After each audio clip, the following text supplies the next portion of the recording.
agenda. I have a few announcements. The first one relates to our good friend Sal, who is on Zoom.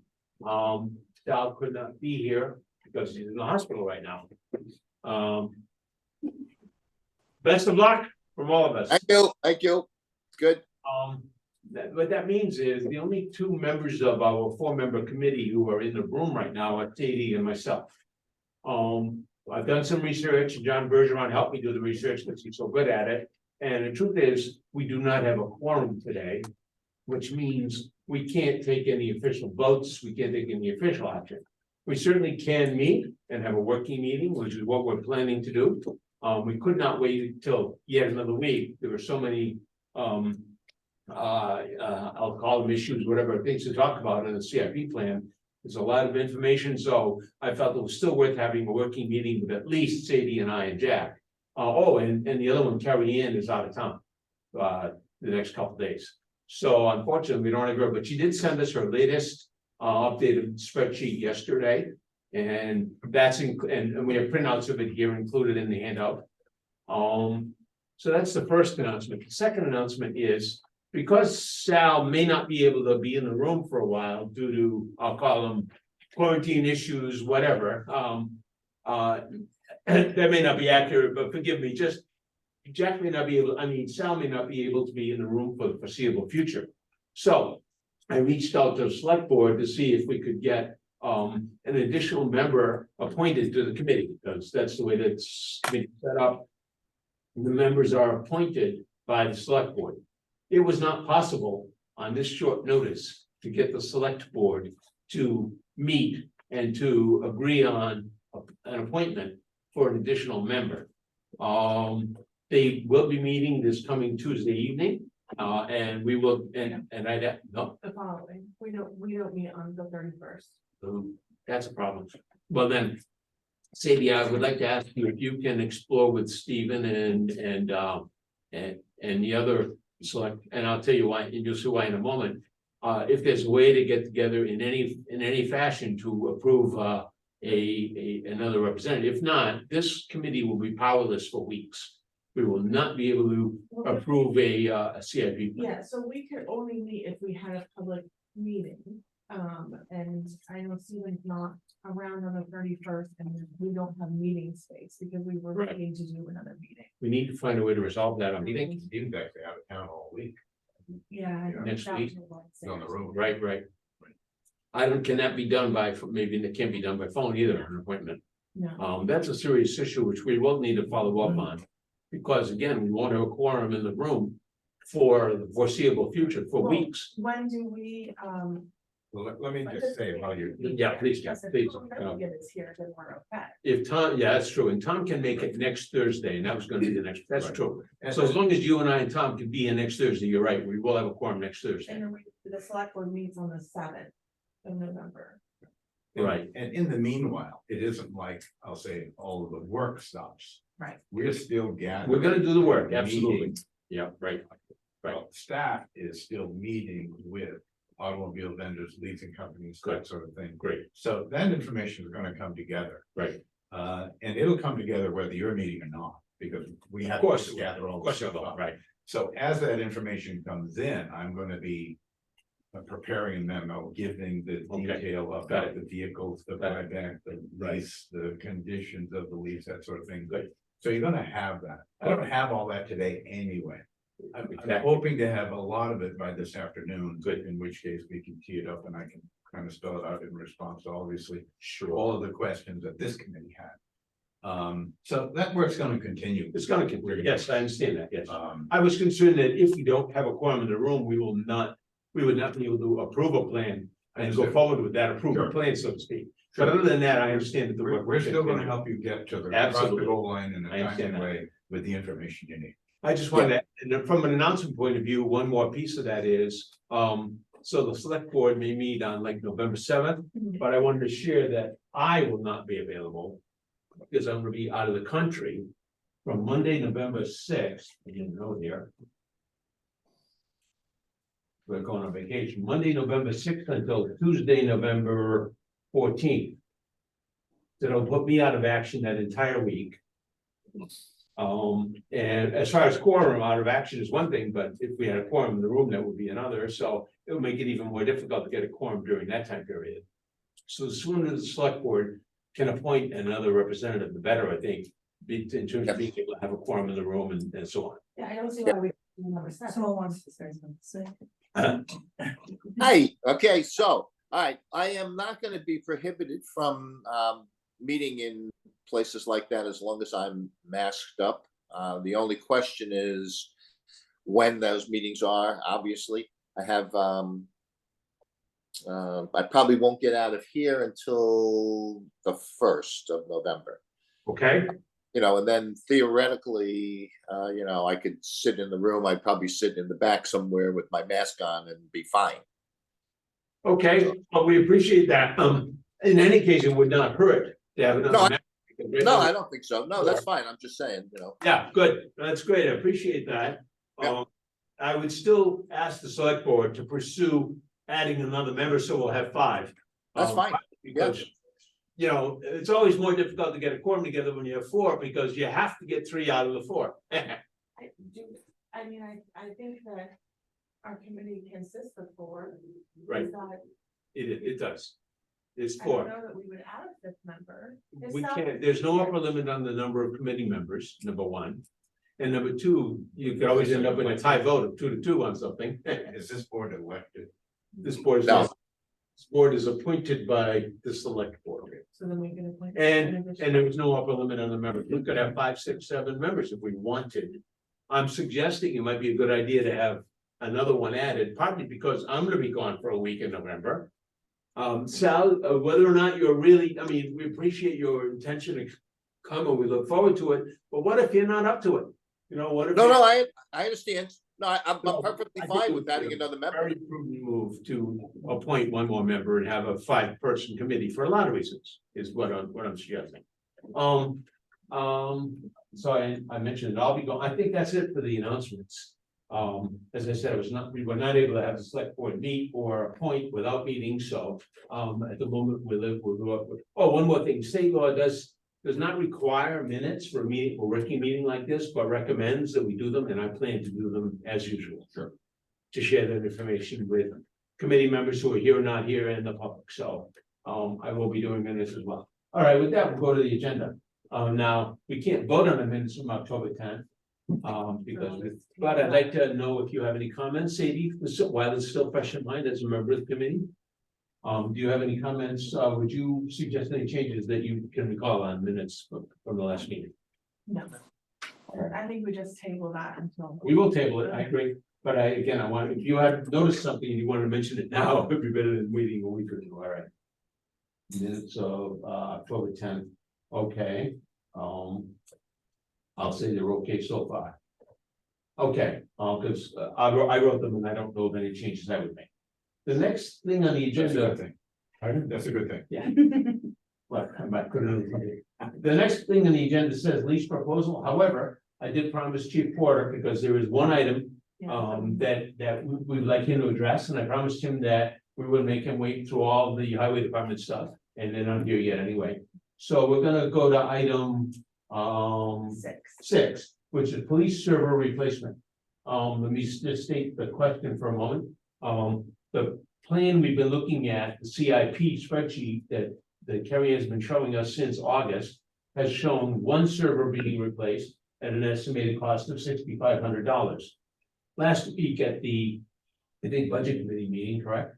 It was discussed that the police department would like to, or is looking at replacing 2 servers, and that the total cost, pending a quote that they were still awaiting at that time, of around $30,000. So from a CIP point of view, that's a big increase from 6,500 to 30,000. And I sent the question to address that to Chief Porter, and he's here to talk to us about that. So, Chief Porter, you're on. Thank you. Recently, it was brought to my attention that we might have a server issue here at the PD.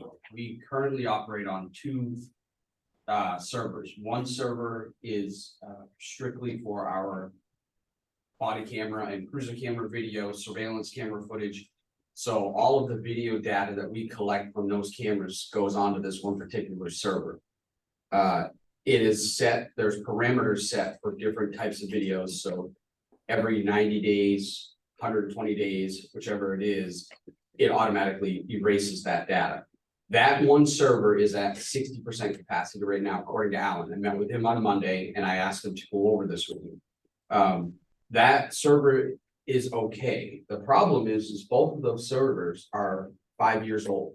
They were put in between 2018 and 2019 with I think it was a 5-year plan at that time, according to Alan. They are running up on their lifespan. That server for all of the video is okay. The other server that we have, which is all of our data files, so our photos, our emails, all of our reports, anything that we keep for data files here at the PE goes onto that one particular server. That server is in trouble. If we do nothing right now, at the rate of increase, according to Alan, we're about 2 terabytes a year. So 6 to 12 months, that server is probably going to be full. Oh, for space, the trouble for space, not Yes. because it's failed. Yeah, Okay, it's space. all right, The rate increase is higher than what, when they put that server in 5 years, he said they didn't really know what the rate of increase was gonna be. Now we have a couple of years of data to support that, we know what that increase is. So he's thinking about 6 to 12 months if we do nothing at all. There is an option. Scenario one is that we completely replace that server. And he believes that $15,000 is going to be an accurate estimate. He didn't provide me a written estimate, but based on what he's doing for other municipalities right now, he thinks it's around 15,000. If you don't replace, or we don't replace the server, there is a possibility that he could do what's called a network detached storage device. So essentially it's an external device that he could attach to that server. That's around $2,800 to do that. If the server fails in the meantime, or during this process, he said you can easily add $5,000 for emergency cost fees. So getting a water, sorry, but at $5,000 for what? or emergency, essentially an emergency response. So if the server fails and we call him and say, we need your help, Oh, he said add $5,000 automatically. And so and if we do that external device and we offload data from the server that we are currently using onto that device, we're gonna get another 10 to 12 months out of that server. So we go from 6 to 12 months if we do nothing, to maybe 10 to 12 months if we add this device and offload some data. Or we have to replace the server. So there's 2 options, I guess, according to him. all right, so both servers are about the same age. They are. All right, I had been told informally that one server was older than the other. And the question there was, could we afford to just do one this year and then another one the year after that? They're the same age. The WatchGuard server that we call About the same that's our video, that's okay. But I would suggest that we try to maybe 25. Replace that I one. was gonna say a question about that one. Now, you said it's about 60% full, I believe you said. Yeah. How much? It's at 60% of capacity. Does that mean it would be good for, from a capacity point of view, 2 years? I We don't could think- wait till 25 in theory to replace that one? He didn't seem to think that was gonna be a major problem. That Okay. one automatically purges files. Oh, that's true, because Based on- yeah. Right. And so, all right, so it would seem that we have 2 alternative options, if you will. One is to at least wait a year on the video cam server, I'll call it, right? At least put that off 1 year, only because the town has so many needs for capital this year and for other budget needs. So that's one option that could be considered, and I guess the committee will kind of think about that and vote on it and be sure that you're comfortable with that. Perhaps we would only look at whether we replace the data server this coming year, or try to do the $2,800 reduced approach, knowing that within a year or 2, we probably have to replace that still due to, I'm gonna say, technological obsolescence. At some point, all computers, 5, 6, 7 years, need replacing, right? Yes. Normally, but not because of space, but because of other reasons, right? So I'm not sure I know what the right answer is here, but it seems that we have both of those questions to consider. We postpone one of the servers at least 1 year. And on the other one, do we replace it or do we try to do a offline storage device? Who can offer some thoughts about that, please? If we do an offline storage device, we own that piece of equipment, Yes, so then what do we do with it when we replace the server? Well, well, that's the thing, That just if, seems like throwing 3,000 you're away. gonna need to replace the service anyway. And so there's no, it makes sense to kind of spread them out by a year or so, Okay, but. It may not make It makes sense me a to do little the nervous to think that device. you'd spend essentially 50% of the cost of a new server on either expanded or an emergency backup if it fails. And then still. And so replace just, it. just buy one server would be Gotcha, my recommendation. okay, Get that out of the way, not have to worry Right. about it in the future, not have to budget any emergency funds or Okay. extended terabyte. Storage thing, because now you're just gonna waste half of the price of a new one. To get you down the road another year, so in terms of the ultimate amount of money that you're gonna spend potentially. Seems to me the easiest thing is just to buy one server, push the other one down the road, if the other one with the video. Fails, it's not quite as fatal, I'll say, as all of the data one, so that's pretty important. It's not about yeah, the storage. data one, is very important, yeah. It's about condition and age. Speaking of that, on both servers, I have a question which we haven't talked about is, are they currently? Just as a normal good business practice, being backed up anywhere, they are. so that if either one of them fails electronically, catches on fire. The data is not totally lost right now, Yes, there's a Okay. backup to that, the Allen. so that backup would continue. But you still need a server. Oh, yeah, So I just wanted to ask that question. There's the recovery, and you still need a place to Right, put the right. information So- primarily. Personally, I agree with what you just said. It doesn't sound like spending a small amount of money. Or almost half the cost of a server, maybe if there's a problem. Would make much sense. So that's my feeling. What do you think? But I agree, I think that makes us, we end up in the same position that we are with highway equipment. Right. If we just put Band-Aids on things. I hear you. Yeah, right. It's like a Band-Aid. So I guess we agree We're there's not no vote voting, here. I right? know, I understand. What does Sal think? Yeah, what do you think, Sal? Well, I think you buy the one this year and another one next year. Yeah, I think we're all in agreement. It's not a vote, but that it does seem to be a consensus right now. Okay. I would agree that we would. I know with Alan, sometimes if you buy more than one, he gives a better price. Did he offer you a better price for buying two? No. Okay. he didn't. Okay, And I, If you yeah, and I did say get most- that, but I'm still, I think even if you get a minor 10% discount, it's still about Yes. limited exposure to expenses. And kind of squeezing them in with all the other stuff, so oh, I think we have to do what lies clearly in hand and not. I have a couple more questions. I do agree, and I don't think my questions are going to change that consensus that we feel like we want to continue to show one server next year and then the other the year after. My other two questions, however, are, why has the cost of service gone up so dramatically from 6,500 to 15,000? That's a big increase. And related to that might be, my question is the server we would replace the current data server with, does it have more storage capacity? Yes, so the short answer is, I don't think the servers have gone up astronomically. They definitely increased in price. But according to Alan, 15,000 is his labor time. So they're gonna be here for a week offloading all of this data, backing it all up. A lot of the cost of the expense of that server that we say 15,000 is not the server. We still have to pay him for his. Well, that raises a different question in my mind, but again, I'd like to know though, is all the data server, you're not gonna throw away any of that data. You wanna continue to retain all that data. Yes. So that says to me, the next server we buy should have much more storage capacity. That was my next thing. All So right. the server is going to cost more because of the rate of increase that we are The amount of data. finding here. Yeah, right. He has to buy a server large enough, not only for Good. that data to be transferred to, but also to sustain us for the next 5 years or however long. That's what I'm wondering.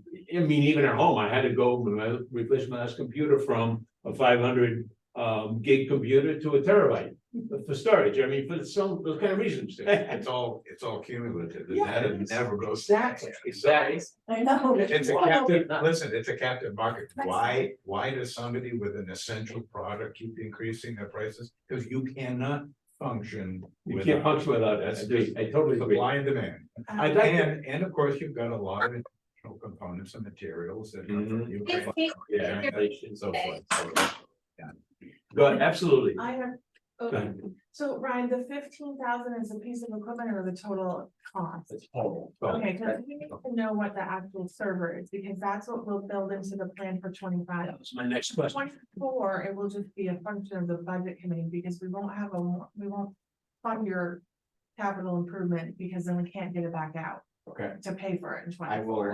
will ask So- Alan for a written estimate. Is that what you want?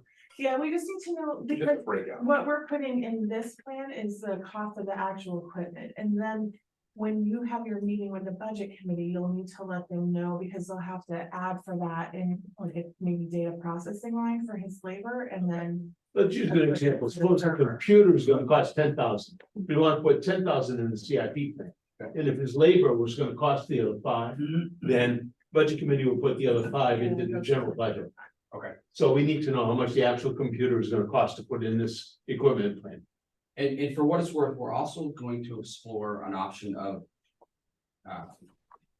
offsite servers for our camera system. So our body cameras, all of those companies offer that service. And I don't know what the cost breakdown compared to buying a server would be. So we're looking into that right now as well. Well, the good news here is if we postpone the planning to buy that one until the following year, that gives you the next 6 to 8 months to do that review and analysis, and maybe with the budget committee's help, make the proper decision for the following year.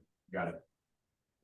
Okay, I You think know, we're actually, web-based storage of video stuff's probably not bad, because if you ever stop the subscription for web-based, who cares about the images? They can just go away, and they'll age out over time anyway.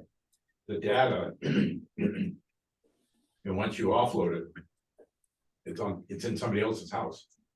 And I know. kind of in for a dime and in Yeah. for a dollar. in terms of maintaining it. Yeah, I would agree. But the video, Okay, notwithstanding appeals and all the rest, can go away over time. all right. Well, thank you, Chief. I think we have a consensus here. Again, it's not a vote, but would you ask Carrie Ann as soon as we find out the cost of the computer, we'll build that in this year and another one next year Right. for the time being. Yeah. Yeah. That would I'll be get on that. Okay, while Chief Porter is here, let me invite a member of the public to. First of all, I think it's a good idea to get the. But the question about the cameras, if it's always, it's not like you're gonna double the size of the force. So you're operating 60% of the capacity and you're dumping them out on a regular basis. I'm not sure that you couldn't wait another couple of years or 3 years for the server for the videos, just because it's a fairly static based on number of officers, number of events, stuff that's being Okay, recorded. understood your comment. Thank you. It's that, I think over 5 years, a video capture has dramatically. That may be good, increased over the last year. Right. Versus the first Well, 3. Given that, we're gonna postpone that one a year anyway. We're gonna have a year. Next year we'll decide. He's worried about the age of the server. No, He yeah, I said just- it's yeah. about That's- 5 years is a good age Yeah, for a also, server. And he's right. worried that it's Okay. going to just fail. Cause I don't even Yeah. think 5 years ago you had video cameras, did you? Yes, we did. You didn't. Yeah. Okay, very good. I think we're all set with that topic for now. Wait, does Karen have any questions? No, I'm, yeah, I just want to make sure. Eh. before No, Brian leaves it. Yeah, yeah, no, yeah. as a member of the budget committee, I think that proposal Yeah, now. About as sensible as we're gonna be. Thank you very All much. right, thank you guys. Other than, there are a few other items on the agenda. I think since Highway Department has not arrived yet. And they're not gonna be able to arrive today for 2 reasons. They have to finish up the turnpike side dressing, all right? And they don't have any information quite yet. Okay. As they did the last. So you can, so why don't we But put on I'm the meeting agenda with then? them, I'm meeting with them this afternoon. All right. Because we do have some details on warranty coverage service contracts. The residual value and nailing down those things. I don't have that in a format I can actually Gotcha. give it to you yet. But Understanding you're gonna that- get it electronically, then you can just, and. Okay. Okay, I haven't done it yet. Allow me to lead the discussion, and if I would, with that background, that's good. Under lease proposal, I think A, responsibility to review details of these contracts. I wanted to get a sense from the committee. Sal, please, are you with us, okay? I'd like to hear Sal's thoughts on this, well, and Jack, and that is, whose responsibility in the town of Canaan is it to review what might be some fairly complicated lease agreements. To involve questions about and warrant and service contracts and all that stuff. To compare all those things and to understand the real nitty gritty details of what we might be getting into. Sure. I've heard concern from a number of members of the community that, these lease contracts they can look good on the surface, but when you dig into the details, you can find out there are lots of traps. Like, how long what kind of turnaround time you can get on service, or whether or not, the service is limited to the number of hours of use of the equipment, or just gonna pick a few at random, So. or whether we used the right brand of oil when we did the oil change. Okay, so Okay, I think there's something that we all need to understand that may not be clear yet. Regardless of whether we lease either through a leasing company or get a line of credit from a bank that we access on a regular basis, or we buy, Bob's intent is to buy the extended warranty plan under either option. Okay, whether it's buy the equipment or get into a leasing program. So I think we need to understand that to begin with.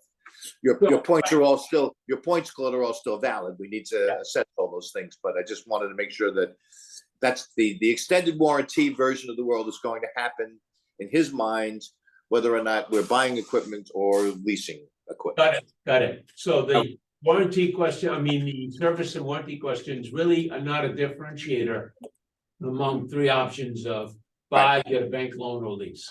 That's correct. In all of my years on the budget committee and the CIP, we never asked for that information when we were buying equipment. We never did. But we didn't get service contracts either. Right, it's not our responsibility. I think, there's this tendency, and you guys get to decide how deep into the weeds you get. But if you're gonna make a decision whether or not your lease vehicles are based on what sort of oil you might Well, that's the maintenance required, contract. then I think you're missing the point Yeah. about leasing. Agreed. So That just clarify. that Yeah. said, what we're presently How exciting. in Friday, I'm just gonna flush your line. we're looking at the connection or the nexus between the level of warranty service that you get. There's different levels of warranty service that you can get. And the impact that has on the residual value. Okay, so if you get a good PM program that guarantees the buyback at the end of the lease period, that buyback amount could depend upon the level of service contract that you get. So for example, if you get the Cadillac of maintenance, that might maximize your residual value. But the cost of that additional Cadillac preventive maintenance thing has to be weighed against the increase in the residual value. So we're working out the layers to get to a point of which is the best warranty package to preserve the residual value, so that both can be identified. So at the time that you're turning, you know what you're getting and what. Got it. But we're just not quite there yet. If I can react to that then, I think the CIP committee should have no involvement in the service contract warranty decision. I think you're out. I don't think that's a CIP area at all, especially based on what Sal just said. Well, And what you just said. Bob has worked So. at departments that have had leases previously, so he's had experience with it. It seems like Jack has. Well, I'm sorry, that's a different thing. You just said leases. I'm trying to separate the two things. In my mind, service contracts and warranties. That would be part of. the No, lease it's not. agreement. No, it's not. It's, It could be separate, but in this setting, because we're contemplating a lease and because we're looking to contractually nail down a residual value. The nexus between the value, the warranty package. That I understand, yeah. And the Yeah, lease value. is pretty tight. But normally, you're right. We might, in another setting, opt for a less intense maintenance package. If we didn't really care about the residual value in order to save money. Right. But if we get a good return on the residual value because of the warranty package, then that's a win-win. That's fair, yeah. Right. I do have a couple of questions We about that. just have to iron out some of those things. Right. And just to distinguish, you're leasing these, it's a bank loan. The Right. lease is financed by a It's lending financing. institution. Right. You can call it a lease, you can call it a loan, it's the same thing. Same thing. You're using somebody else's money who's charging you an interest rate to use that money. Yeah. It's no different than a Agreed. mortgage on your house. I Understood. mean, the issue we're trying to address here is. If you try to save up the cash to buy your house, you might not live long enough to do it. So you take out a mortgage. It's no different here. Agreed. Our assertion is that because of the needs at the equipment level, it's easier to basically mortgage that than to try to save up the money to Right, buy right. it. I do understand those points. So I was trying to suggest that because it's not really, the warranty and service things is not a differentiator between purchase and lease. Because we have both those options available Right. either way. Right. Then I think the CIP committee will not go poking its nose in the service and warranty coverage. Right. Certainly you and Bob Cushman and maybe the budget committee will be looking at all that. Sure. But that, in my mind, does not affect the CIP plan in terms of what pieces of equipment we're going to recommend we replace next year, number one. And number And then two, how, whether we lease or purchase some of them or whatever. Right. I think the CIP committee should focus on those things and leave Jack and Bob Cushman and the budget committee to decide what level of service contract you want to buy so that you're not overburdening the mechanic. That's the other side of that. We're still gonna give you that. Of course. It's just, I'm to sorry. be honest, to be a little blunt, I don't need 20 opinions from the Agreed. committee out to figure this out. And I don't want to give them to you. That's my point. My point is, I don't think CIP committee owes you an opinion on that. How's that? That's fine. That's my- Listen, you can always ask whatever you want. Yeah. Now, however, I do have a couple of questions that are specific to leasing, I believe, and so on. One is what you just mentioned. I guess I don't understand residual value in a lease environment. Because in my mind, when we lease equipment, we're renting it. And at the end of the rental period, we don't own it. We don't get any, it's not like we can sell it or get a trade-in value for it. How can it be residual value in a lease contract? I don't understand that. Consumer lease. Pardon? Bottom line is it's different than a consumer. It lease. is, all right. So that's. And there is residual value, we would be, the lease company would return that amount of money to Sure, us. well, here's, I think, the difference. It's a subtle difference, but it's a concrete difference. Everything you buy ultimately will have some residual value, call it trade-in. Everything call you it buy, something. correct, Everything you buy. agreed. But in this setting, the residual value is guaranteed at a dollar amount through market conditions. And through an assurance that the person who's leasing you the equipment knows that they can turn around and sell it for a certain value if it's properly taken care of. And they're willing to make that connection between the residual value, what they can get for it when they sell it used, and an assurance from the warranty language that you've actually taken care of it, done the service that it needs, and that sort of thing. So it's a minor refinement of trade-in value. But they actually would, if we lease, you're saying they actually would, I'll say, return that amount of cash to the town at the end. of Oh, the lease. it'll be, I've already seen In the it on a contract. piece of paper in terms of That's, the cost is this, and here's what we'll give you at the end of 7 years. I guess I didn't have it in my head that there would be money coming back to the town, so to speak, that we could use as down payment toward the next. It allows you to always leverage the trade-in value. From from a CIP point of view, as a known value, we know we can get 121,000 or the greater, whatever it We'll is. plan on that trade-in value, so to speak. That always makes the subsequent purchase less expensive. Right. And easier to stabilize Interesting. your long-term exposure to tax. So to your point, it's different than a consumer loan. If I lease from Consumer lease. the Ford dealer, well, at the end of my lease period, that's it. I turn the vehicle in, I got nothing coming back to me. right? Well, but listen, they'll always give you trade-in value. You just don't know what it is. Because they're not, unless they're doing the services. They're not really gonna- To my knowledge, on a consumer loan, once again, Consumer you lease. don't, consumer lease, I don't get a trade-in value back. Oh, sure you do. Yeah, you would. You do? Of course. Yeah. Oh, Oh, yeah, because they want to sell you There's another the car. residual value of the car. my mistake. Yeah, it's Oh. just not, they're Oh. just not contractual. I thought I was renting the car at the end of the period. We're Done. definitely not having you review the contract. No, definitely not. And you're not leasing my next vehicle. No. No. Yeah. Accepted. Yes, all right. it's the town would maintain the vehicles? Our Well- mechanic, and do they at the end say, oh, you didn't do it right, and so can they wiggle out? How often does that happen? There are broad parameters to it.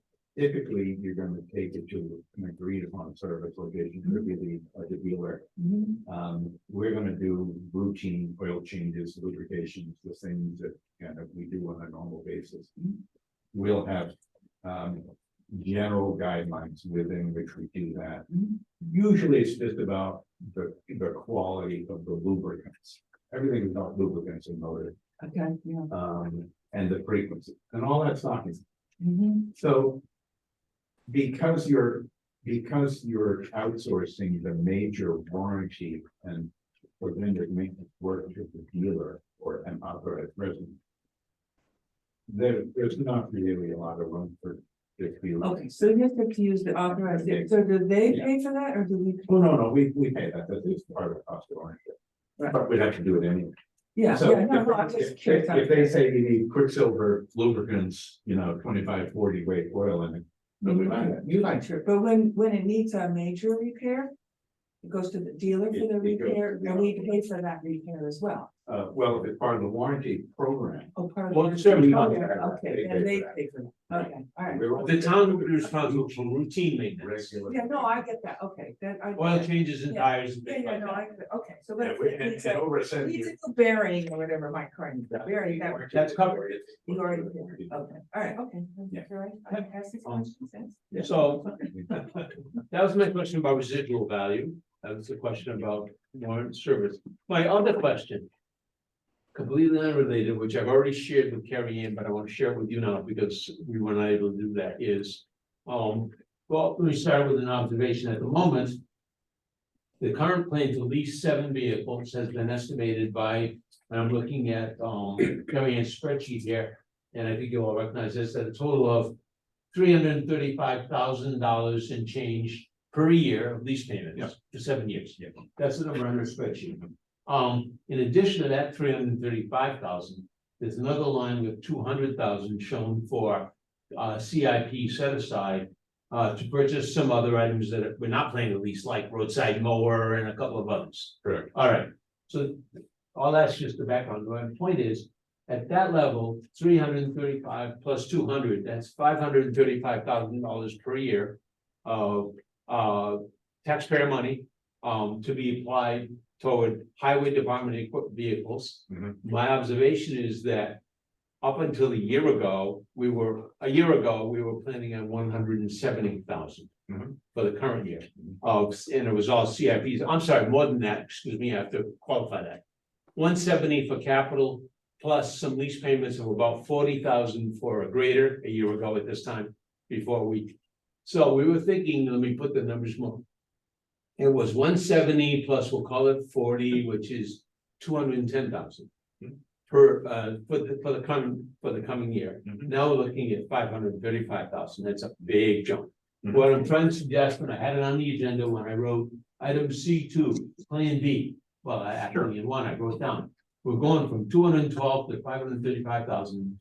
What will the CIP committee's plan B be? Yeah. If the budget committee says, there's no way the town can afford 535,000. All right, I'll come to Sal in a second. Let me finish my statement.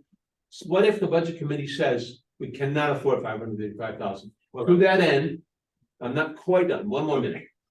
To that end, I've asked let me know. Carrie Ann to try to get a breakdown of what would the least cost be by piece of equipment. Of In course. case we need to go to Plan B, we can decide whether we can afford to start leasing 3 or 4 pieces of equipment next year. So that's it. That's what I wanted to say.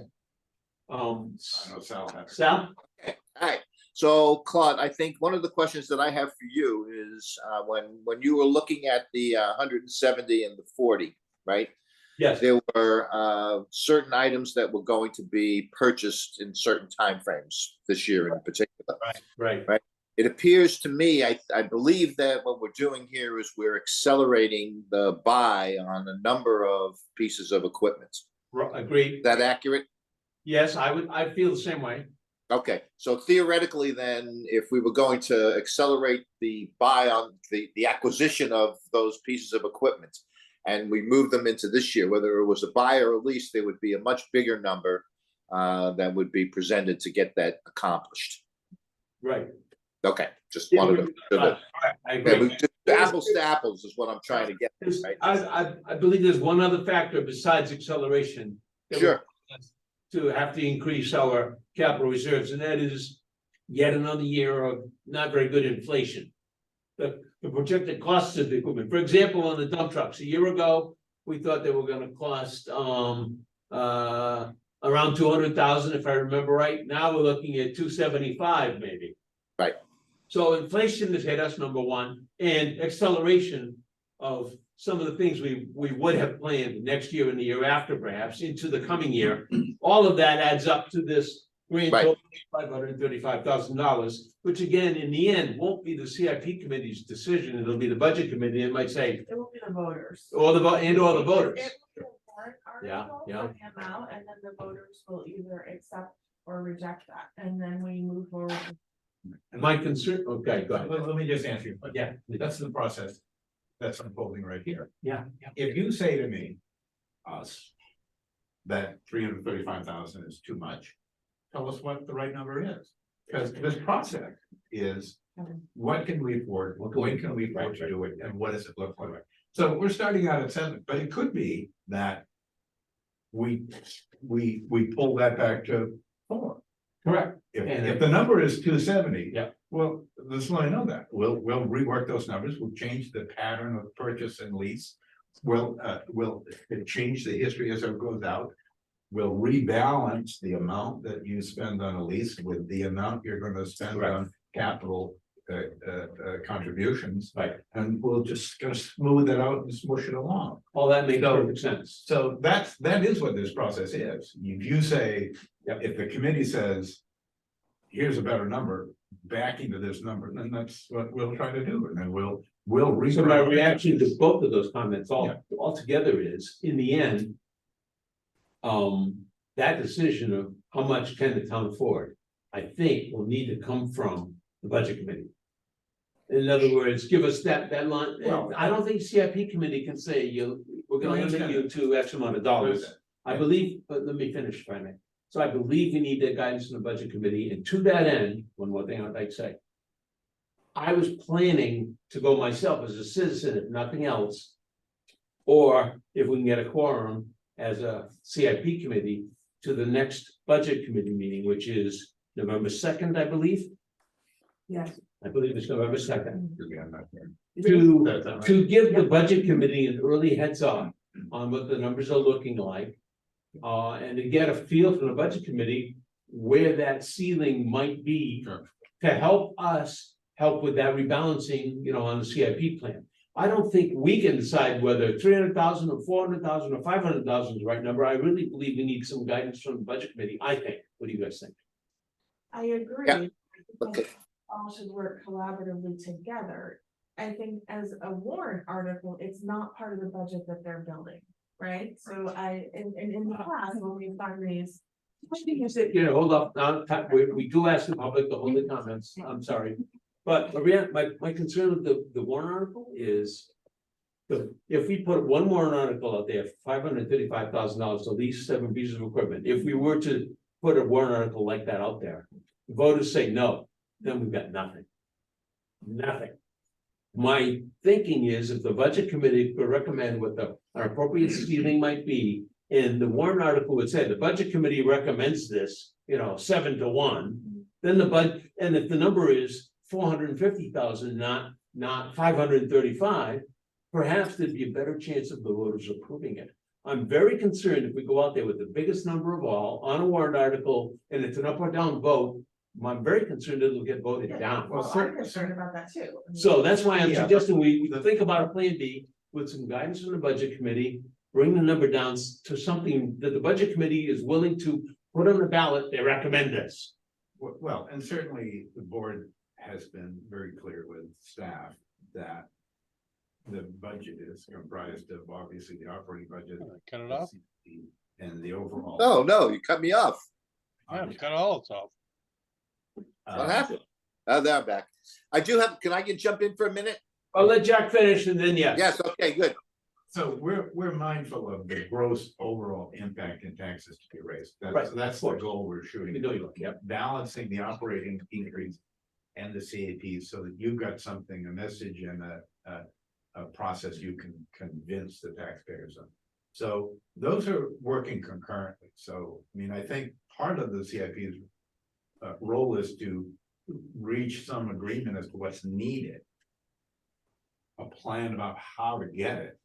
Right. And then our job with the board is to figure out how to bring those together so that both the budget committee and CIP can say, Right. you know, that seems to feel okay. Right. Yeah, it might be high, it might be low, but we recognize that what you're presenting to the taxpayers is recommendations about how to make things better and balancing the impact of that.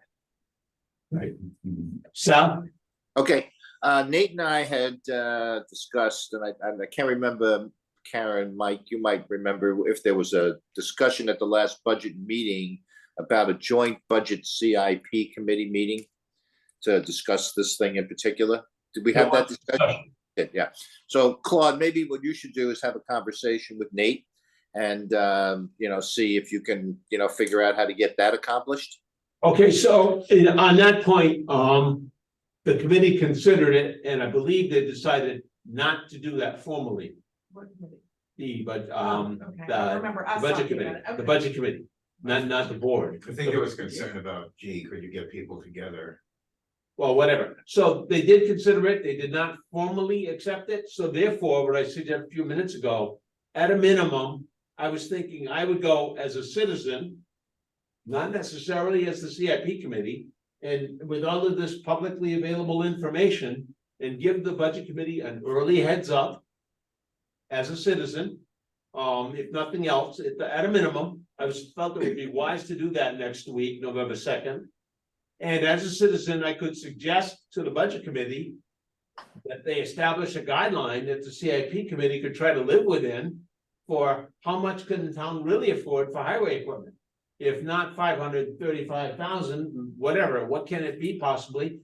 And so, and if the budget committee were to follow that suggestion, whether it comes from me alone or three of us who might attend that meeting, if we can, as a quorum, so to speak.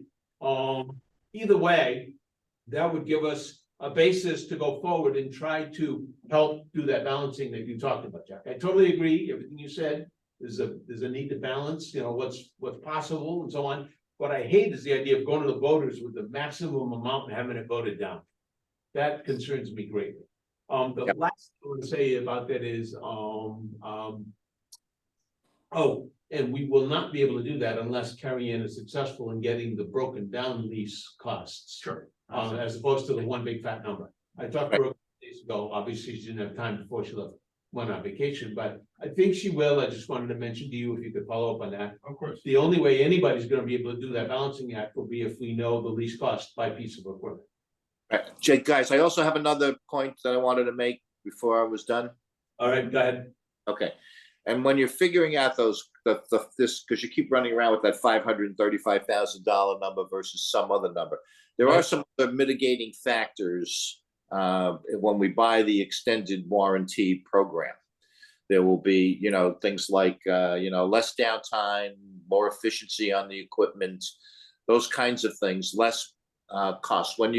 When you decide that you're going to go from 7 pieces of equipment to 3, you're going to have increased maintenance costs on the equipment that is not accelerated. I understand. So I think when you're talking to Carrie Ann and Jack, we need to, and Bob, those kind of numbers need to come forward. I stopped in to see Guy and Hugh the other day, and they're working on that equipment status report that includes a lot of that information. I told Guy that I thought that it was critical that he get that done as quickly as possible because a lot of people want to see that. I also mentioned to Bob and Guy that Karen and Mark wanted to maybe come by and actually see the equipment and see what was going on. They would be happy to do that, Karen. But they all thought that it would be helpful if you had that report first, right? So that you could read it and then you'd be a little more knowledgeable when you saw it.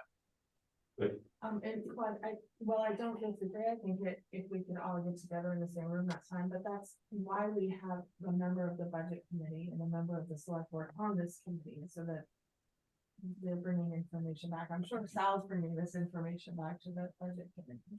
Right. Right.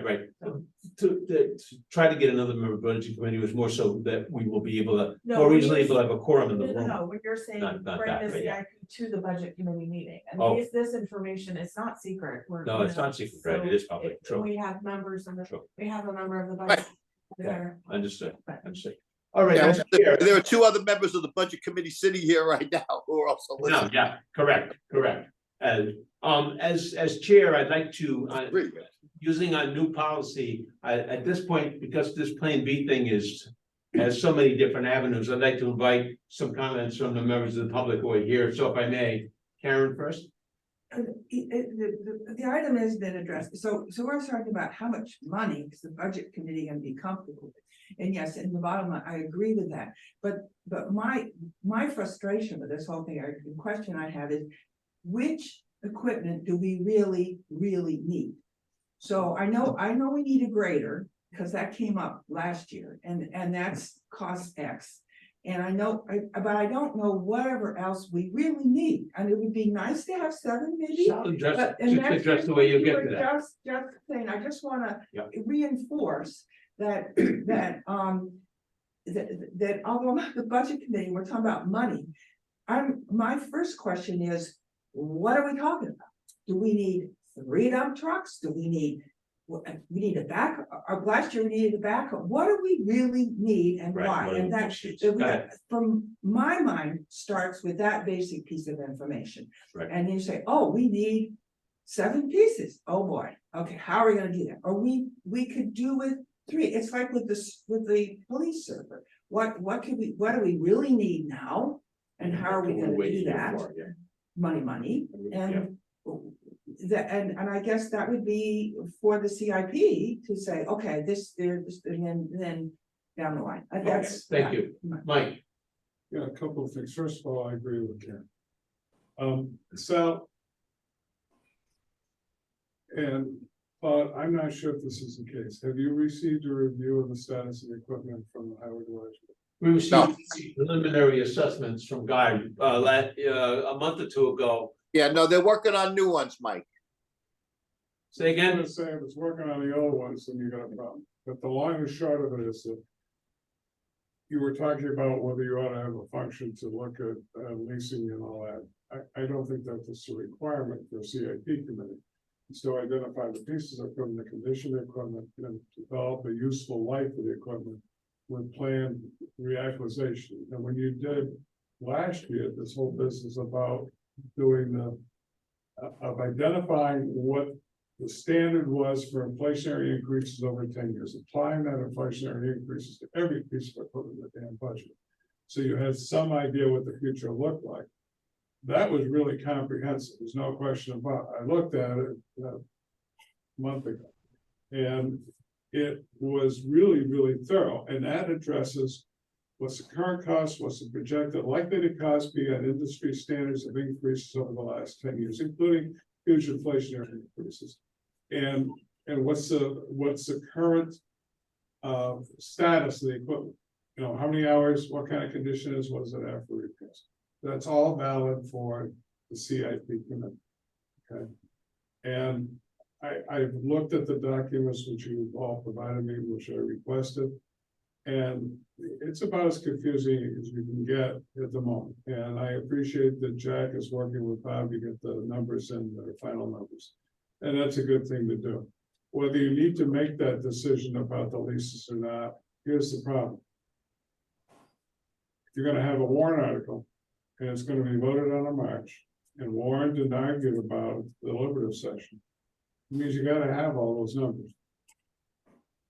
And that could be problematic, because any way you look at it, there's gonna be a lot of discussion, pro, con, up, down, left, right, about what to do, and there isn't really a clear definition from looking at the documents I've seen about what's what. There's lease purchase, there's lease purchase, residual, there's no residual, it's all over the place. So I'm concerned about that in terms of what the dollar amounts are. From the budget point of view, it takes exactly 10 minutes to look at the budget drafts to understand how dramatic the increases are. So as a budget member, I'm not gonna speak for Sal or Karen or anybody else, I'll speak for myself. If you're gonna go up 25 to 30% on what you need to raise from taxes, I can't imagine any reasonably low to moderate income person supporting. And the proof of it was when Bob Scott did that in 2009. He put up $1 million worth of lease purchases of equipment and bonding. He got exactly nothing approved. So I'm worried about that. And I applaud your use of trying to curtail the discussion down to what equipment's needed and all that. And I would strongly recommend that you look at whatever comes out of Guy to tell you what the status is of the equipment. Right. And has he dramatically changed it, Sal? I haven't seen it yet, Mike. You know, they knew that they needed more information. I discussed things like hours with them and, you know, usage and end of lives and all that stuff. I'll release one piece of information for whatever it's worth. Half of the equipment you got on the list for the leasing is not rated as poor or fair. It's not rated as poor or low quality. It's all rated as fair. So if you're, you know, Claude, when you ask the question, maybe we should have a plan B, C, D. That's a valid question because if you're looking to go up overall, and I put together spreadsheets to look at it, if you're looking up going overall by 300,000 or 400,000, not counting what's in the general fund budget, you really have got to curtail it somehow. And one of the ways to do it is whether the equipment really needs to be replaced next year. Right, correct, agreed, thank you. So moving on a little bit, the next thing that, let me go back to the agenda. Let's see, I think well, I'm not sure we really answered the overall question that I was trying to ask with 2A. Who is responsible to review the details of lease contracts? I do not believe it's CIP committee, who is? Answer that, so we don't need to know, if it's not us, then it's not our function. I think what we need to do is determine what action items we have from number 2. So we are going to get a breakdown of the lease Correct. by cost and by piece of equipment, and then Right. get an evaluation from Guy on each of those pieces of equipment, and we'll review that at our next meeting. Got it, agreed. All right, now we can move on to number 3. Okay, number 3 was, okay, yeah, the I'll just say the status of the gravel pit decision, I want to say up front, I do not believe it's a CIP decision at all. I don't believe we should discuss the pros and cons of a gravel pit operation here at CIP, but it will have an effect on CIP as to whether or not we include the cost of a couple of pieces of equipment like the excavator and another one in next year or the year after this plan. So based on the fact that it will affect CIP without discussing pros and cons of operating growth, what's the status of the gravel pit decision, Jack? Do we know yet? Well, we know a couple of things. We know that some people in the highway department think that the gravel that we're producing isn't a very good quality, that it doesn't stay on the roads and it washes off and ends up in the culverts. Mike helped identify that there really was a survey of the gravel pits. The survey seemed to identify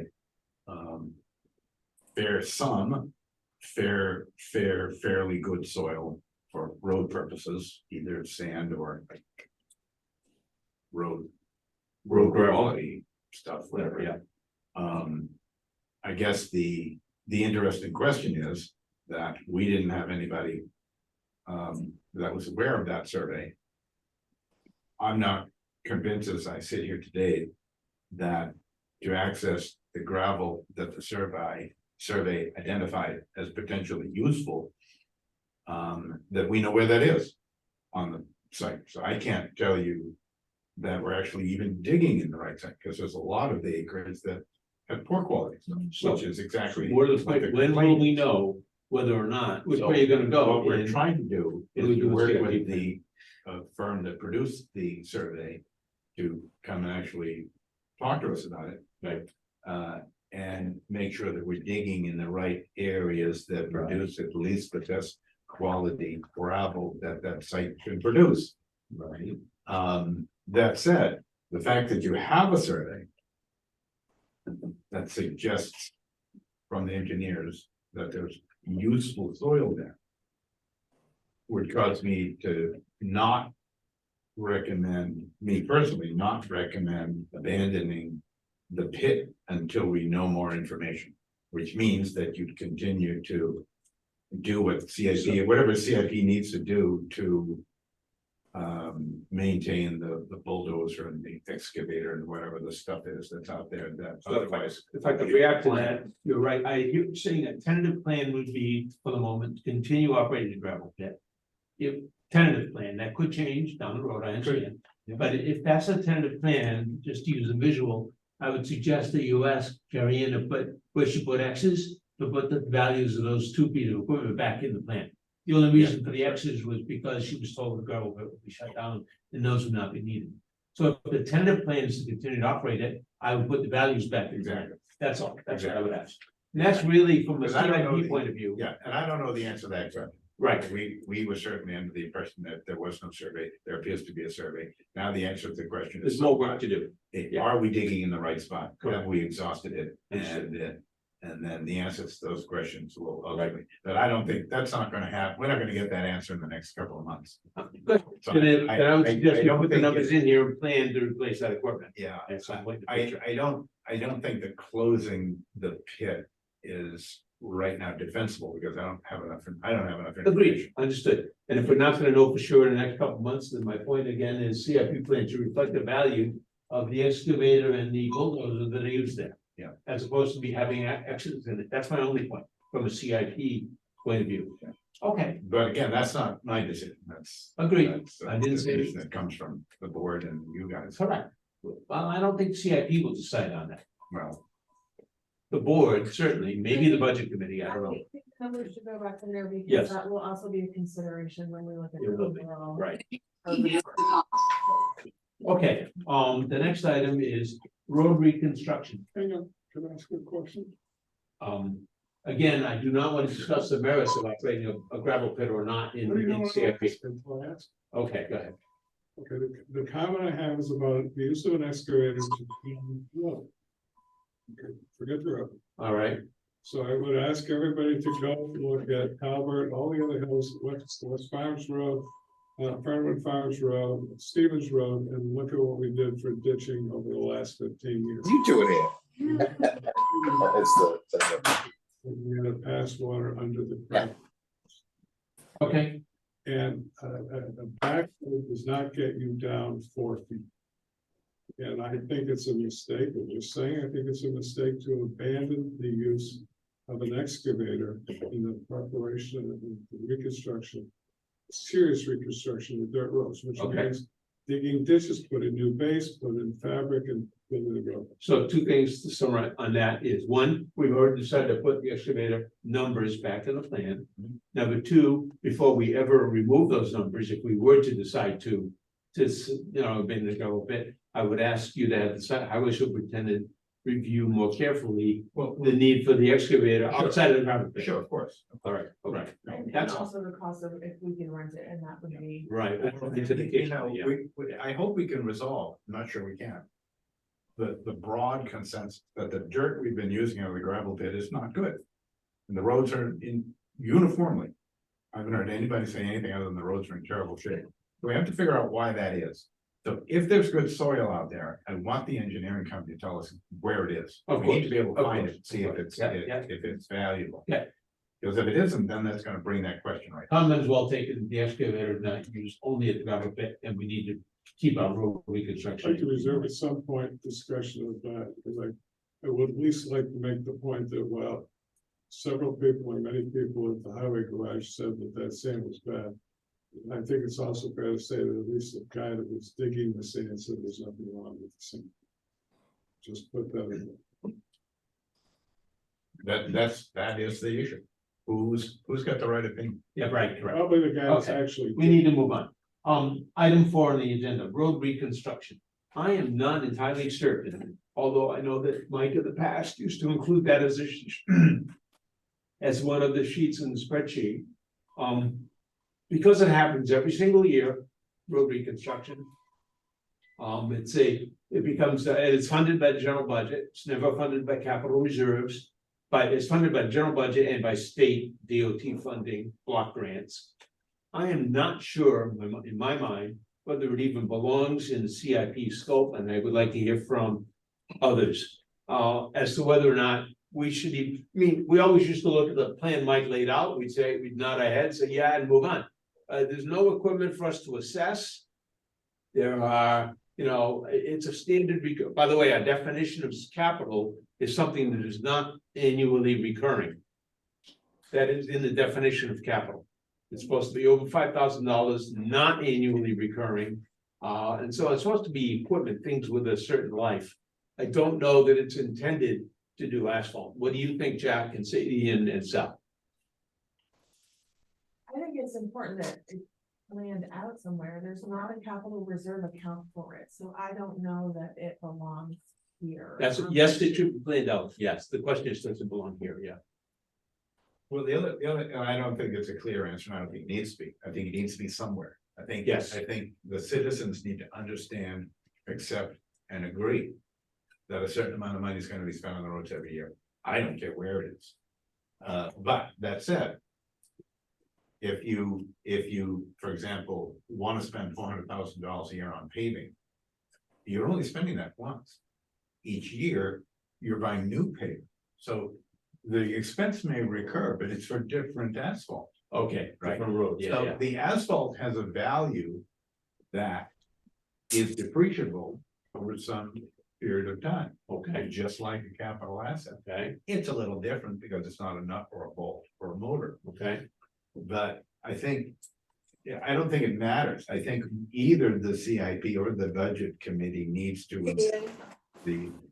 the expectations of the community about the timeline for maintaining the roads in the town. Assuming they want to do that. And obviously you can save a lot of money if you don't do that. I can't make that decision either. But given the feedback we've gotten about road quality, I think it ought to be a very visible conversation somewhere. I don't think. Somewhere, yeah. I don't My think question it's- is it I here? don't think it's misplaced to have it on a grid like this. Okay, I don't think, I don't know, I don't think the budget committee has any sort of futuristic grid that identifies expenses in the future so that you can always balance those things. So I don't think it's a bad thing to have it here, but it needs to be somewhere. needs to be so. Sal, what do you think? Well, I'm always of the opinion that if we have expenses that we know are coming, that are major expenses, that we should probably have save money over time. Which eases the 1-year burden from year to year and doesn't spike on the people. So I think maybe we need to think about establishing a capital reserve account for roads. Well, that's a different question. Okay, but do you think it should be in the CIP committee scope? Well, it depends upon whether or not we're gonna have a capital reserve fund. If we're gonna have a capital reserve fund, then it belongs in the CIP. If we're not, then it belongs in the general. My only concern, Sal, is that we're doing road maintenance every year, so I don't think that we would have any money that is carried over from year to year. So we're taking money from the general fund, and we also get a highway block grant. So I don't know that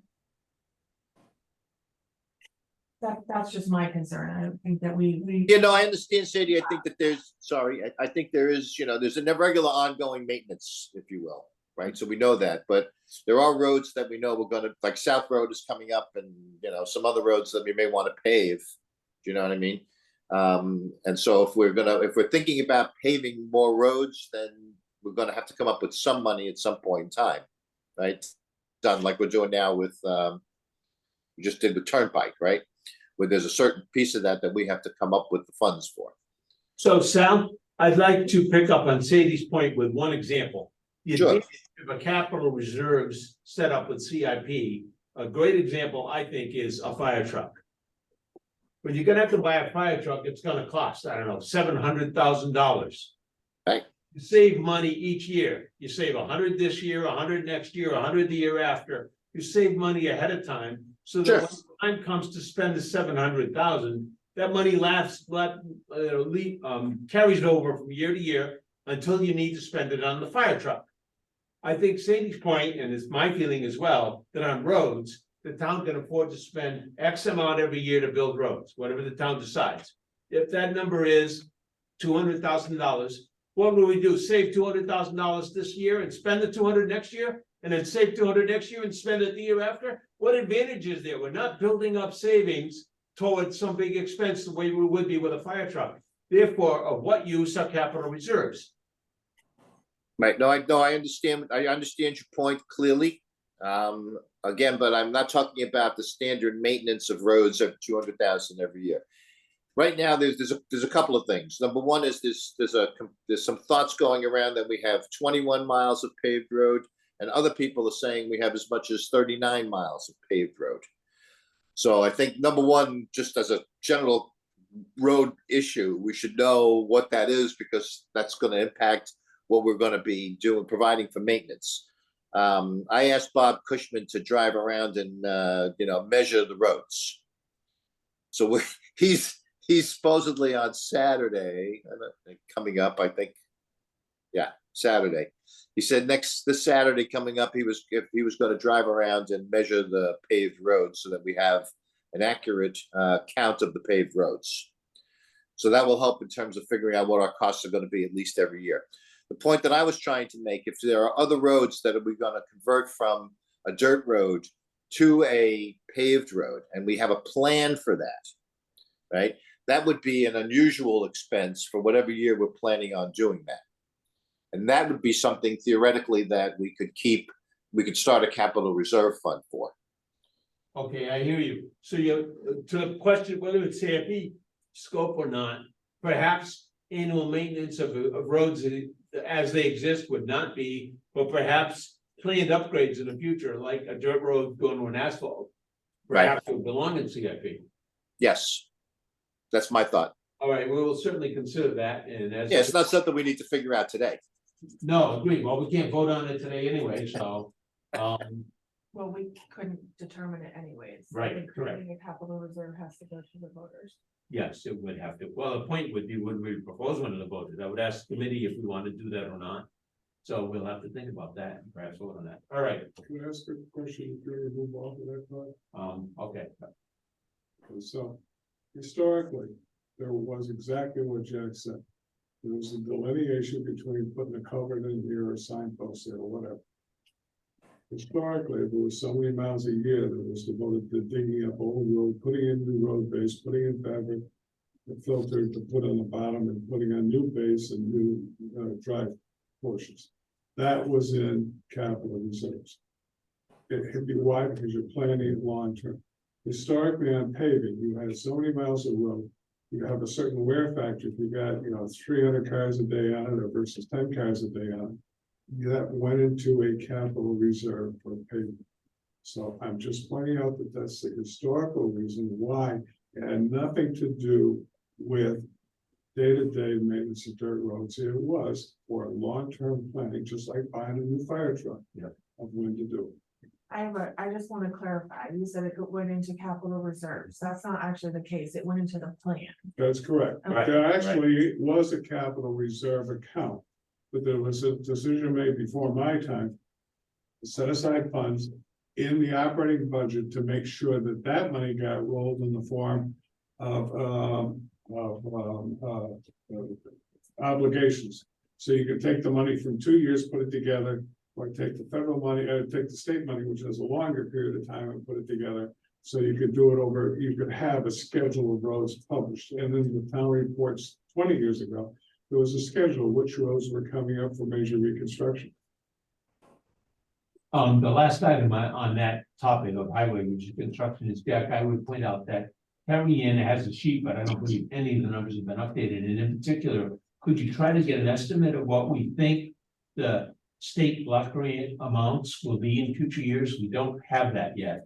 And that's a year ago, that projection was 156,000 per year. That was a year ago.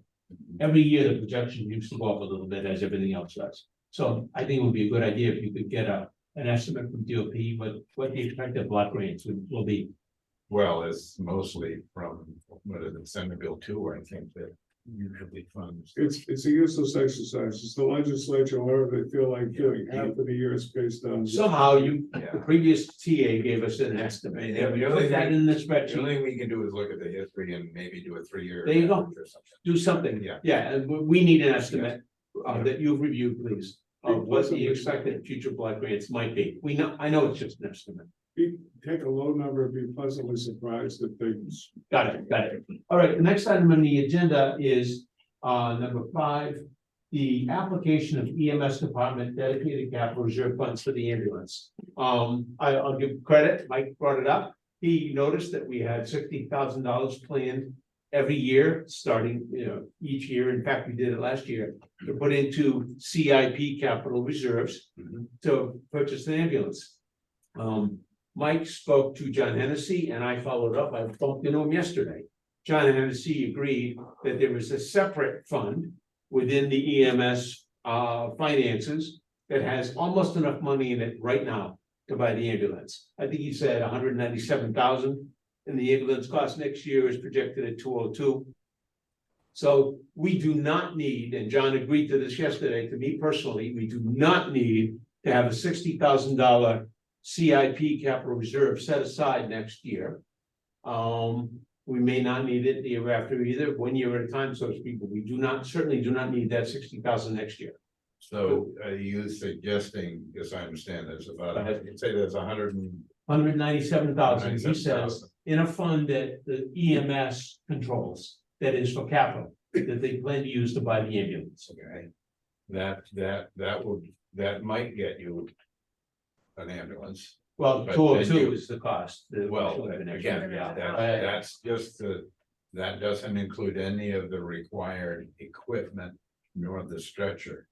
Oh, well, those are listed elsewhere in the plan. Okay, all right, so. Stretchers in the plan. The least expensive ambulance I bought in the last 2 years was $202,200. I just happen to remember it. Yeah. The most expensive was $368,000, big box versus a transit. You'll spend $50,000 putting all the stuff in that's required by regulation, and you'll spend another 20 or 30 or 40,000 on the stretchers. So stretchers are in the plan, again, I see that. and they come out of not capital reserves. The other They thing, happen. the other thing is that the 202 is the price I paid. So it could be more than Contracted that. for a Right, year ago. Correct, So. but I can add more. You're close, but given that you'll probably wait 10 to 16 months for an ambulance. It's gonna be more. Then my bet is it'll be more, So I'd like to add to that. you may have to top that number off when you get there. I think we have that. That's my point. Okay. According to Carrie's sheets, we have $120,000 in CIP capital reserves in the bank right now. Okay. On top of John Hennessy's 197. They're Okay. two separate funds. You should be good then. So exactly, I say again, based on those things, we do not need, and we should ask Carrie Ann to adjust to remove it next year. We do not need to put 60,000 in next year. We have 120 already, plus John's 197. We have way more than enough for the next ambulance, under all the scenarios you just described. Right. Okay, so I'll just pass that through you since Yeah. Carrie Ann is not here, ask her to remove that from, at least from next year. Yes. And then we need to assess, because Hennessy's department, EMS department rather, has some income and they add to that fund every year. And a year from now, we'll be asking them, okay, how much are you adding? What does it look like? How much CIP capital reserve do we really need to supplement that with? That's how I would look at it is, we can supplement what they need if they can't come up with enough. And next year, if Guy is still doing what he does in terms of monitoring the quality, the inventory, the mileage, Right, the hours, right. you'd want to be sure your ambulances are included. Good idea, good point, good point. So. Okay. Can I jump in for a minute on that, guys? I Yeah. have a question. Yeah, go ahead. All right, on the spreadsheet, we're buying a Ford number one, that's the 202,000 for 2024, right? Yep, Okay, we have a prior balance of 120. yep, We were gonna put 60 in, right, and we were gonna take 202 out, we were gonna have a negative balance. but If we that's. take the 60 out, we're now gonna have a $82,000 negative balance. So maybe if you're gonna be taking money from somewhere else, that number we need to have a line in here that says, okay, taking money from this account. EMS, right, you're correct, Sal, we should have the calculation in the EMS category. Where there's money, warrant, in and out, that kind of thing, we probably need a line item there to show from EMS fund. Yeah, and I also, it's not for this committee, but I think the board needs to understand from the chief what the ambulance is that they intend to buy, not by necessarily brand, but by structure, and what they're gonna use it for. Because on the one hand, 202,000 will get you a transit van, which is suitable and good for transporting interfacility transfers and kind of non-critical patients, because it's a van, it's a smaller unit. Right. Versus the big truck, the wide truck Okay. that they may have now. If I could be more specific about that, what I think you're saying is we need to ask the chief, John, to get a quote, just like we did ask the highway department to get quotes for the type of equipment he intends to buy. Right. We need a quote Yeah. from about for the ambulance, right? Because if they want a big box for 911 stuff and cardiac arrest and all the other stuff with a lot more room, you're not gonna do it for 202,000. I hear you. So let's ask John for a quote, right? Depends on the function. When I say, when I just bought 7 ambulances, they were mixed between the big box. Gotcha. 911 truck versus the transit interfacility transfers and non-emergent stuff, so. So I think you're saying we need a quote from John. If that's true, I would ask you as the town administrator, can you ask John to get that quote? Please? Yeah. Since he's not here in the room. Yeah. Please, all right. Right. Need a And quote. then is there any trade-in value on the one that we're getting rid of, the Ford number one? Oh, sure. And we Yeah. don't have that, there's a line in here that says from estimated trade-in, right now it's 0. We should, you're right, Sal, good pickup. We should get. Okay, There should be a value out there, and because of the lead time for new ambulances. At least over the last year, the used market has kind of dried up. But that said, I bought a perfectly serviceable I actually bought 2 used ambulances. One was for 25,000 out of Sugarloaf in Maine. And the other was from 12,000 for the town of Walpole. And I spent about 10,000 putting money into them to tweak them up, but they're perfectly serviceable. So there's not as much residual value in ambulances as there is in, say, some of the other pieces of equipment. There's some, Southwest, Some, correct, yeah. there's some, and we need that up. Right. Okay, and that should be every inch should put it in the plans. So we can- all right. The next item is just a Well- very, So. Yeah. I know it's a pain in the ass, but I don't know how else to do. So on that issue, first of all, that decision was made to get a transit van a year ago to service the private transport market. We have 3 big boxes now. right. The 2 new big boxes are under 10 years. So the idea was to put a transit in number 1. Number 2, Sally, you're absolutely correct, or whoever said it, you're absolutely correct, you were. That there really is more than 196,000 because you did appropriate another, whatever it was, 50 or 60,000. It's a separate appropriation, so to combine the 2 together. We have 120 now in CIP, No, including that. it's up. No, in the CIP Oh, yes. reserves, In- we have 120 because we appropriated 60 more last year, correct? I'm sorry. So I'll try one more time. Good, If you look at the fund balance as of the beginning of the year, it was 196,000. That means. that's the EMS. fund. Well, listen, just give me a second. Well, let's separate the two, please, be clear. Let me get it up. Go ahead. It was 196, the fund balance at the end of the year. It was an appropriation, the voters appropriated for what was it, 60,000. How much is on two of them together? No, I'm sorry, there's a problem, Mike. Well, there's a problem. Balance, what do you? There's a problem. Fund balance you were trying to. It's a non-lapsing enterprise fund. Enterprise fund, it's an EMS fund, Yeah, okay, excuse me. and it has So $197,000 in it. Had at the beginning of the year. All right. On top of that was the warrant article, wasn't there? No, the warrant article would add to CIP reserves. It's a different bank But account. isn't that available for an ambulance? I've been told there's two separate funds. Yes, available, but two separate funds. So Two if separate bank. hypothetically, I'm sorry. Yeah. Hypothetically. Jack was right, we had to go spend $150,000 for an ambulance. And there was approval from the capital reserve account for the 60. And they were already intended to use the 190, whatever it is, 6,000 in the CMS account. And they have at least 250,000 available, that's all I'm saying. And I would agree with that, at least that much and more, So in two to separate recapture, funds. I know this is, Yeah. I'm sorry, but to recapture, you got 250,000 some manner available for an. At ambulance. least, yes. And the decision was made to get a transit because they want the transit to make. Understood, you made that comment already. But this Yeah. is, what this So- is saying, Mike, is that we already had a capital reserve balance of 120 in addition to that enterprise fund. Like, Correct. That's We only approved the 1 year. So it's a mistake. And the only motion that was ever made, the only warrant that was ever made for a capital reserve is in March of this year. Okay. We need to stop this, we'll take an action to go clarify what that there are in fact two funds. I'm going on what Carrie Ann told me and what John Hennessy told me. We will get that clarified for certain and publish it, okay?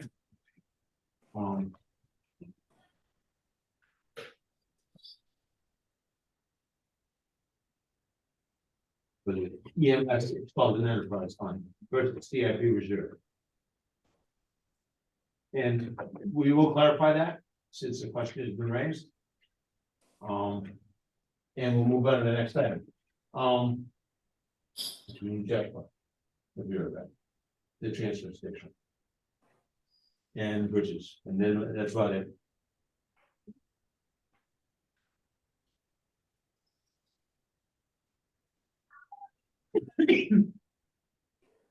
Basically, the fugitive status, yeah, should be quick. Do we have another meeting scheduled? We need schedule. No, we do not, but we should agree on one. I think I proposed by email. And several folks have said they could make next Thursday, November 2nd. You But said not- 9 o'clock, Yeah. Okay. so I will publish that by email. That will be up. Sal, if you can hear that, we're gonna plan on next Thursday, November 2nd at 9 AM. Yeah, I'm hoping that I can actually show up there in person. Okay, that'd be great. We If can not, see you. Sal, I can send you the link again.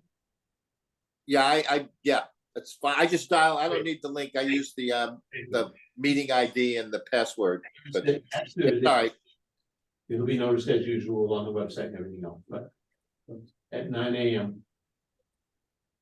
Here, Here, I believe we've already, Ashley already confirmed that this would be available. Okay. We'll double check that, but I think she did. And Tom Milligan said he can make it, and you can make it, and I'll be here. That'll be just a few days before I leave for a vacation, I'm gonna confirm with Ashton. a source. Oh, nice. My wife and her friend, lifelong friend, booked a trip, a few weeks ago, so.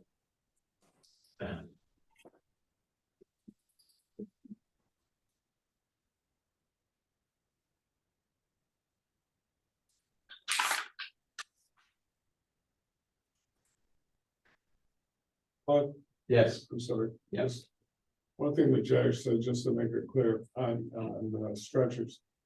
There is equipment that goes inside. right, They're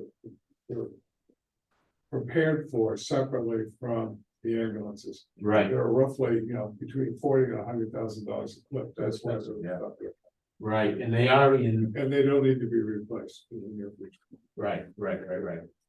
Yeah. No. Just as a point of information, we got, before Jack shows up, but it's not on the agenda, but the buildings, government buildings. Yeah. They have a $300,000 ticket we're talking about for the garage addition. Yeah, And then in 2026, we have a $400,000 renovate the town office. If you look at the numbers, that's not going to be viable. right, agreed. It's been like Okay. that for years. They'll have to push it out until somewhere around under the current, what we have in there, somewhere around 2029. Well, if I may, we either will need to push it out or find some alternative or additional funding, like some sort of grant. Or a bond issue, or who knows what yet, I understand. placeholder at the moment. Yeah, okay, good. I just wanted And to by make, the way, the one more thing, so it's been like that for 5 years. okay. It's been shown 3 or 4 years in the future with a negative balance. With no definite, construction quotations or a definite plan as to whether it's a new building or a refurbishment. It's, the whole thing is, we recognize the town, and the annual report says this. We recognize the town office needs something. And it's undefined, and it's currently, the sources of funding are not adequately identified. And Okay. that's the same status for 5 years now. All right, good. Jack's back. Let's get on to Jack's stuff. All right, so Jack, 2 more things, I think. Oh, we just agreed that we're gonna plan the next meeting next Thursday, November 2nd at 9 AM. Okay. And it's 9 because Sadie needed 9, otherwise I would have tried for 8:30 again, but. And we will have a quorum. We will have a quorum next Thursday, it looks like. Enough of us. Oh, you like Yeah, I it? don't have to Okay. leave the house quite. Ah. So 9 AM next Thursday. Okay. Okay, 2 more things, and just looking for a brief status, Jack, not a lot of detail. That is transfer station. Is that study still underway? Will we know in the near future? We're gonna keep the skid steer in next year's CIP. Should we eliminate the other, should we keep the other equipment in there as that's in there right now already as placeholders, knowing it might change? What do you think? Well, we had somebody from NRRA come out and walk around and take a look.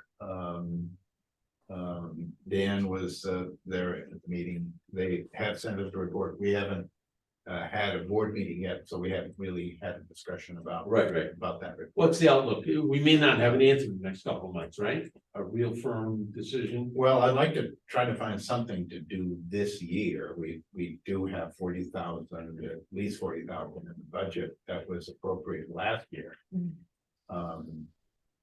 So, No, I think it was only ARPA grant that we received this year. Was it last year? well, there was 40,000 that the board actually got in the budget, and then there's the ARPA. Oh, okay. So there's that, both. So, one of the things we're looking at virtually no expense, relocating the metal pile so that the metal can get placed on an impervious surface. Because right now, we're not getting good value from scrap metal, because it's pile on dirt. And so we need to make that change. That it should triple or more of the revenue we get from scrap metal, because we don't lose so much of it. Because it's contaminated. We're planning a meeting with the board and some staff on how to refashion the compactor, the trash, and use a roll off instead of a live bottom. But we don't have a plan for that yet, because we haven't had. Understood. Are we likely to have one in time? And if not, do we just retain all I'm concerned about is the numbers in the CIP plan, which determine how much money we ask the voters to set aside. Oh, we don't. Transfer station has its own non-lapsing account. We do not have a capital reserves fund. That's a good one. I think that is true. There's no CIP capital reserve fund for transfer station. Everything non-lapsing account. Where money is in recycling revenues and such and The thrust is going to be to go towards roll-off containers versus the live floor. This so-called live floor is not favored by any place we take it to. The tractor that we use, the truck that we use to pull it, that's had a lot of problems. And so I think there's a suggestion that we'll get a roll-off truck perhaps put our roll-off that we have back in service, maybe buy another one to get 2 or 3. And, but again, it's still up in the air because we just haven't had a chance. to It's still the real question for this meeting is what do we do about the numbers on this spreadsheet? There's a 40,000, there's 20,000 next year for the skid steer done. Then there's 40,000 the year after being shown for an east slide floor and 40,000 a couple of years later for what? For a roll-up. Do we just leave those numbers in place? Well, Or are you gonna know soon enough that there's another approach that's gonna have put different numbers in different years? That's the real question. What do we do about these numbers? I think for today, you're gonna leave those alone. That's my question. Okay, And it may be that, it may stay in that, 1 second, Tom, it may stay that way until we have to wrap this up at the end of the budget season here. Right. Right? We don't know yet. Is that true? Correct. We don't know yet. I mean, I understand and I appreciate there's a thorough evaluation going on. I just want to know, because we're gonna put this in a report to the budget committee and then to the public and all that, and Yeah. we leave those numbers where they are for now. Yep, I understand. Okay, I'm with you. that was really my only question from a CIP point of view. We're not trying to weigh in on how the transfer station is operated. Yep. Sal? I'm good. No, I'm All fine. right, fine. The other thing was bridges, Jack. Last time we were having active discussions with the state. And my question again, from the point of view of these sheets is, do we have numbers that we can put in here for the 3 bridges in question? And, you know, that we can have carry in. I don't believe those numbers have been updated yet at all. They probably have been, and at 11 o'clock this morning, I do have a conference call with DOT and our engineers about Potato Road and Grist Mill and I suppose potentially Transfer Station Road. So, I don't have any new information on that. I didn't think you would right now. Question is, would you be able to get some estimates that we're gonna carry and put in the sheet, say, by next week? I hope so. Yeah, I hope so. that would be important, on those 3 bridges to get some numbers into the Right. into the plan, so that we can go forward with the plan. Right. We don't have any updated numbers right now. All right, that was what I meant by status of preliminary estimates, but even if, by the way, even if you get to the point where the best you can do is a preliminary estimate based on your discussions. Yes. It's better than last year's numbers. Yeah, because the to make Potato Road is gonna be a couple few years anyway, we know that. So, yeah, we'll At the get you moment, some the numbers. data road is shown in 2024, you might say, well, we're gonna put it in 2025. We'll take a shot at some sort of Correct. placeholder. figure. That's what I'm asking. Right. Exactly. Take your best shot based on your Right. current discussions. What more can you do? Right. I know a lot of it depends on the state and various things like that. And the Potato Road. Is the issue of raising it or not? I understand. Has kind of expanded from merely replacing the bridge. Correct. Raising. To the road. raising, I understand all that. Yeah. Yeah. It's a lot like the gravel pit and it's a lot like the transfer station, which is, you know, the right people are working on the right answers. But in the meantime, we have to come up with a current plan as best we know it right now, knowing it can and will perhaps change. That's all we do every year. That's all we do every year, exactly. What's your turn, Esther? All right, we have the next meeting settled. Is there any other business? Motion to adjourn. All right, well, you can't do that. Sorry, you can't do that. Oh, wait a minute. Oh, wait a minute. You can't vote to adjourn. You can't vote. Yeah, you can't even Stay vote. here. You can't leave. We're stuck here. I could say. Good point. Yeah. All right, thank you all. Thank you, thank you, Hopefully Sal. I'll see you guys next week. Stay well. I'm doing my best. Thank you.